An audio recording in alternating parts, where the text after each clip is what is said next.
유튜브 영상에 민간요법 해가지고 제거하는 영상이 있대요. 네. 그거 보고 되게 많이 따라 하셔가지고 되게 많이 효과를 많이 보셨다는 거예요. 네. 이게 만약에 쥐젖의 뿌리라면은 네. 약간 이런 식으로 도려내야 된다는 거죠. 이런 식으로. 한때 그게 되게 많았어요. 식초 이런 걸로 해가지고 꽤 많았어요. 근데 쥐젖도 그런 영상이 있어요.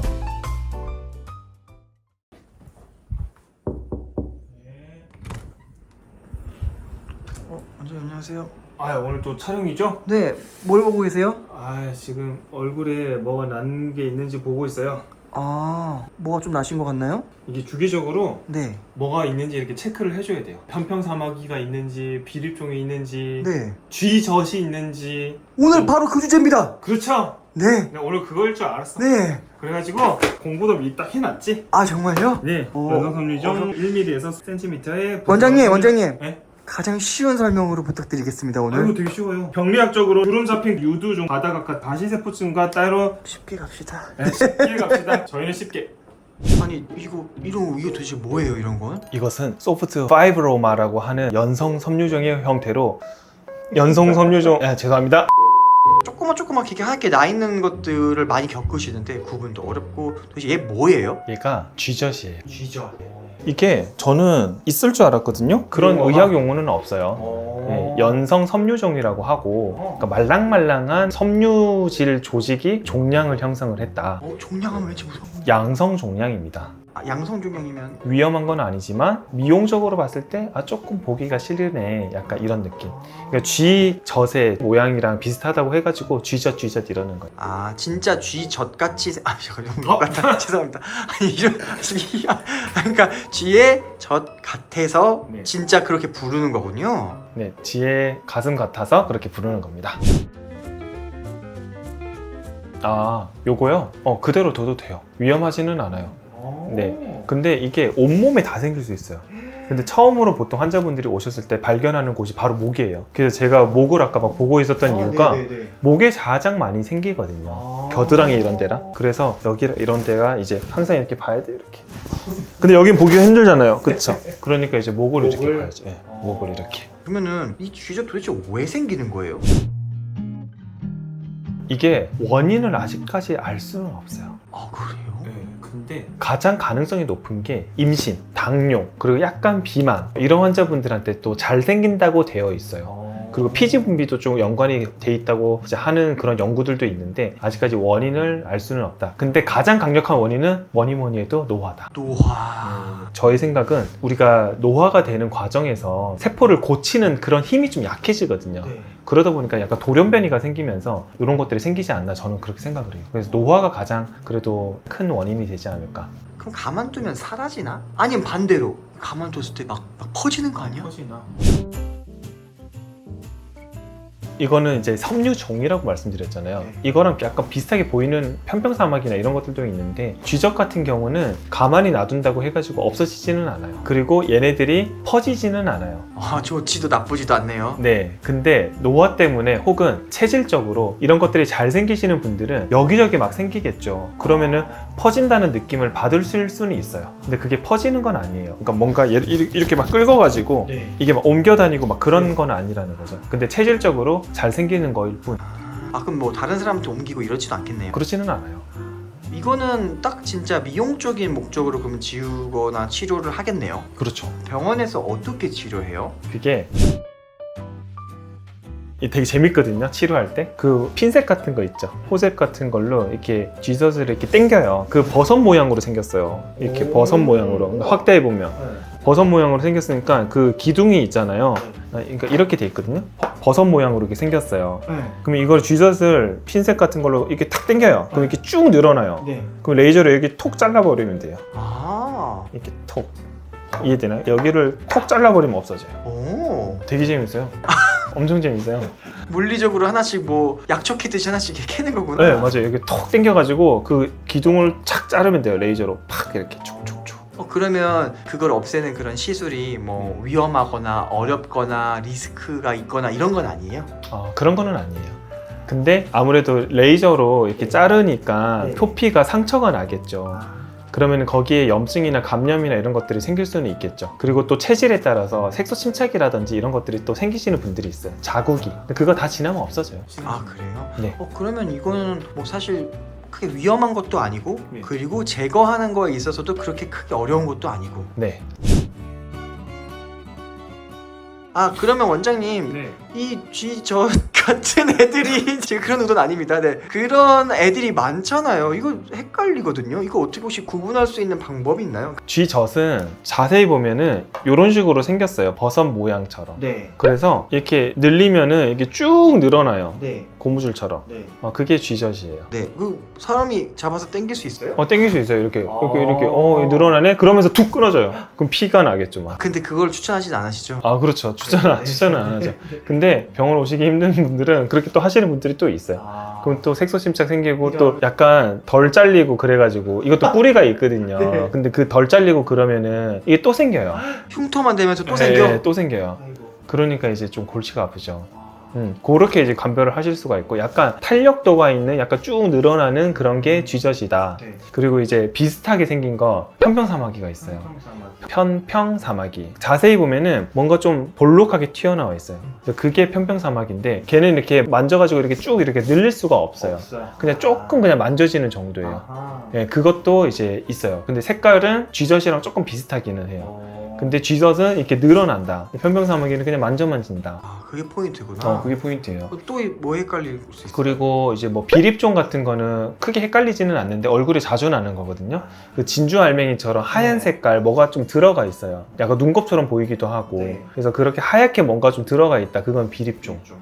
또 뭐 비슷한 거는 한관종. 한관종. 한관종은 그게 땀샘 종양인데요. 땀샘들이 막 이렇게 분열해가지고 종양을 형성을 한 건데 한관종은 그냥 살색 모양인데 아무것도 들어가 있지가 않아요. 그리고 막 한관종은 집단, 군락을 막 이루고 있어요.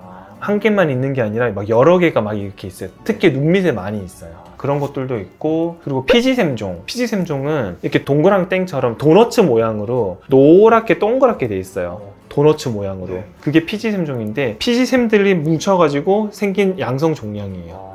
그것도 이제 얼굴에 되게 많아요. 근데 쥐젖은 이렇게 늘어난다. 혼자서 막 늘어나요. 네, 그게 쥐젖. 그것만 잘 체크하면 되겠네. 그것만 잘. 목에도 있는데 이렇게 막 이렇게 해요. 아 이거 보면서 이제 보시는 분들 다 잡고 당기는 거 아니에요? 그 뜯으면 안 되는데. 내가 없앨 거 아니면 병원 가서 없애야 되는 게 제일 안전한 거잖아요. 그쵸? 그쵸. 그러면 보시는 여러분들 땡기지 마시고 병원 가세요. 그럼에도 불구하고 제가 유튜브로 많이 검색을 해보니까 아니 밀가루랑 식초를 섞어가지고 이거를 그냥 민간요법으로 없앨 수 있다는 게 굉장히 많이 퍼져 있더라고요. 와, 대박이다. 사실 저는 안 해보긴 했지만 이게 정말 얼토당토 안 하는 아예 안 먹히는 거면은 이렇게 많이 퍼져 있을 것 같진 않고 실제 작용되는지 그리고 작용된다면 이 방법으로 해도 괜찮은 건지 혹시 보셨나요? 그런 거? 아니요. 보고 싶지도 않아요. 그런 것들도 있어요. 색소 있죠, 색소.